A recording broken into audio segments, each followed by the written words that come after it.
మే 13వ తేదీన ఆంధ్రప్రదేశ్ రాష్ట్రంలో అసెంబ్లీ మరియు పార్లమెంట్ ఎన్నికలు జరిగిన విషయం మనందరికీ తెలిసిందే. ఇదిలా ఉంటే రాష్ట్రం మొత్తంలో అధికారంలోకి రావటం ఒక ఎత్తైతే కొన్ని ప్రాంతాల్లో ఖచ్చితంగా గెలవాలి అని పార్టీలు అనుకుంటూ ఉంటాయి. అలాంటి వాటిలో గుడివాడ ఒకటే. ఎందుకంటే వైసీపీ పార్టీ ఫైర్ బ్రాండ్ అయినటువంటి కొడాలి నాని ఇక్కడి నుండే పోటీ చేస్తున్నాడు. ఇక ఈయన వైసీపీ పార్టీ ఫైర్ బ్రాండ్ కావటంతో ఈయన ఖచ్చితంగా గెలవాలని వైసీపీ పార్టీ అనుకుంటూ ఉంటే, ప్రతిసారి తమ పార్టీని ఏదో ఒకటి అంటాడు అనే కారణంతో అతన్ని ఓడించాలి అని కూటమి అనుకుంటుంది. ఇలా రెండు పార్టీలు కూడా ఇక్కడ గెలవాలి అని ఎన్నో ప్లాన్స్ వేశారు. ఇకపోతే గుడివాడ నుండి కొడాలి నాని టీడీపీ పార్టీ అభ్యర్థిగా 2004లో పోటీ చేసి గెలుపొందారు.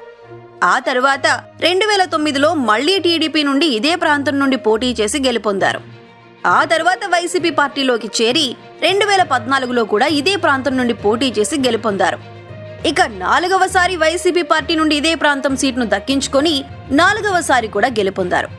ఇకపోతే 5వసారి కొడాలి నాని వైసీపీ పార్టీ అభ్యర్థిగా ఇదే ప్రాంతం నుండి బరిలోకి దిగారు. ఈ ప్రాంతం కూటమి అభ్యర్థిగా వెనిగండ్ల రాము బరిలో ఉన్నారు. ఇప్పటికే 4 సార్లు పోటీ చేసి గెలిచి ఉండటం, అలాగే ఈసారి కాస్త కూటమి గాలి బలంగా వేస్తూ ఉండటంతో ఈసారి నాని ఓడిపోతాడు, రాము గెలుస్తాడు అని చాలా మంది ఎలక్షన్ల ముందు అనుకున్నారు. కానీ ఇప్పుడు నాని గెలుస్తాడని బహిరంగంగానే జనాలు చెప్పకపోయినా దాదాపుగా నానినే గెలిచే అవకాశాలు ఉన్నాయని స్పష్టమవుతోంది.